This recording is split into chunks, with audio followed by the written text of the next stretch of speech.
Hello, Oxford engineering and consultancy পক্ষ থেকে আমি সিদ্দিক আছি আপনাদের সাথে। সো আজকে আমি আপনাদেরকে দেখাবো ফাইল ক্যাপের এস্টিমেট। এর আগে গত টিউটোরিয়াল আমি দেখিয়েছিলাম কীভাবে ফাইলের এস্টিমেট করতে হয়। সো আজকে জাস্ট ফাইল ক্যাপের এস্টিমেটটা করবো, সে কারণে আমি রেনফোর্সমেন্টের ডিটেলিংটা একটু লিখে নেই, ড্র করে নেই। তো যাই হোক, আমাদের ফাইল ক্যাপের এস্টিমেট করার ক্ষেত্রে আমরা ডিজাইনটা একটু দেখি। আমাদের ফাইলের দিকে আছে আমাদের 5.6 ইঞ্চি, আর এখানে এই পর্যন্ত আমাদের অংশ হলো 2 ফিট 7 ইঞ্চি, আর এদিকে আমাদের হলো 5 ফিট 6 ইঞ্চি, আর এখানে হলো 2 ফিট, আর এটার থিকনেসটা হলো আমাদের 28 ইঞ্চি। তো এখন আমরা এস্টিমেট করব। তো এস্টিমেট করার জন্য আমাদেরকে প্রথমে আমরা জাস্ট, যেহেতু এটা আমাদের একটু কোণাকার, অর্থাৎ এখান দিয়ে আসি এদিকে আমাদের আবার ফাইলটা ভাগ হয়েছে। তো আমরা কী করবো, প্রথমে পুরোটাকে স্কোয়ার অর্থাৎ এভাবে রেক্ট্যাঙ্গেল হিসাবে আমরা প্রথমে এস্টিমেট করব। তারপরে আমরা এখান থেকে এই যে কর্নারে যে অংশটা আছে, অর্থাৎ দুই পাশ থেকে এই ত্রিভুজাকার অংশটা বাদ দিয়ে দিলে আমাদের কিন্তু এটার এস্টিমেট চলে আসবো। তো আমরা প্রথম কী করছি, পুরোটাকে আমরা 5.5 ফিট, অর্থাৎ এইটা 5.5 ফিট, তারপর প্লাস এদিকে আমাদের হবে 2 ফিট 7 ইঞ্চি, সাথে 5 ফিট 6 ইঞ্চি যোগ হবে, তাহলে 2 ফিট 7 ইঞ্চি প্লাস 5 ফিট 6 ইঞ্চি, তাহলে টোটাল যে একটা রেক্ট্যাঙ্গেল হয়ে গেলো আমাদের। তো রেক্ট্যাঙ্গেল আমরা যদি এটা দৈর্ঘ্য ধরি সাপোজ, তাহলে 5 ফিট 6 ইঞ্চি, আর এদিক হলো আমাদের এটারে 2 ফিট 5 ফিট যোগ করবো, 7 আর 12কে 7 আর 6কে যোগ করে 12 দিয়ে ভাগ দিলে এটাও আমরা ফিটে আসবো, তাহলে ফিট আসে 8.83 ফিট। তাহলে আমাদের এটা দৈর্ঘ্যপ্রস্থ পাই গেলাম। এখন আমরা এটার থিকনেসটা আমাদের ডিজাইনে 28 ইঞ্চি আছে। সো আমরা এখানে 5.5 ফিট এল এর মান বসাইলাম, 6 ইঞ্চিকে 12 দিয়ে ভাগ দিয়ে আমরা ফিটে নিয়ে আসছি। এবং আমাদের এখানে 8.83 ফিট বসলাম বি, আর টি আর বা এইচ সমান সমান হচ্ছে আমাদের যে পুরুত্বটা ওটা। তো পুরুত্ব হলো আমাদের 28 ইঞ্চি, 28 ইঞ্চিকে 12 দিয়ে ভাগ দিলে আসে আমাদের 2.3 ফিট।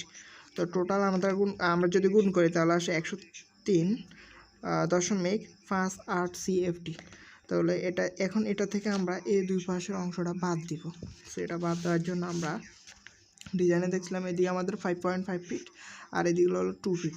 তো আমরা কী করবো, এখানে 5 ফিট 6 ইঞ্চি থেকে আমরা যদি এই 2 ফিটটা বাদ দিই তাহলে আমাদের থাকে 3.1 ফিট 3.5 ফিট। তাহলে এর মানে হলো আমাদের এই যে অংশটা আছে এটা বাদ, এই জাস্ট আর এই অংশটা, এই দুটা মিলে আমাদের 3.5 ফিট, অর্থাৎ এই অংশটা আর এই অংশটার আমাদের দৈর্ঘ্যটা টোটাল মিল হলে 3.5 ফিট।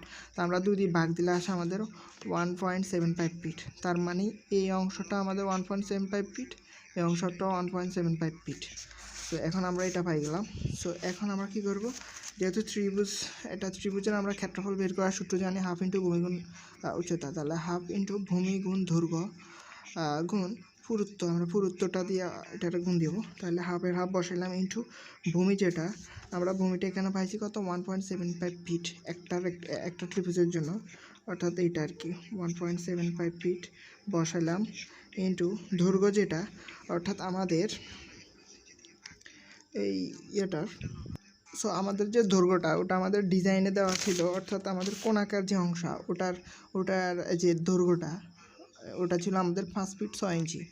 তো আমাদের 5 ফিট 6 ইঞ্চিটা হলো আমাদের, তাহলে এই যে অতিভুজ টাইপের যে অংশটা এখানে এটার ক্ষেত্রে একটু বোঝাই তাহলে বুঝে যাবে। আচ্ছা, যাই হোক, তো এখানে এই যে অংশটা কোণাকুনি, এটা হলো আমাদের 5 ফিট 6, আর এই যে অংশটা এখান থেকে এই অংশ হলো 1.75 ফিট। ওটার ডিজাইনের ক্ষেত্রে আমরা এখানে দেখতে পারি যে আমাদের কোণাকুনি যে কোণটা হয়েছে ওটা হলো 5 ফিট 6।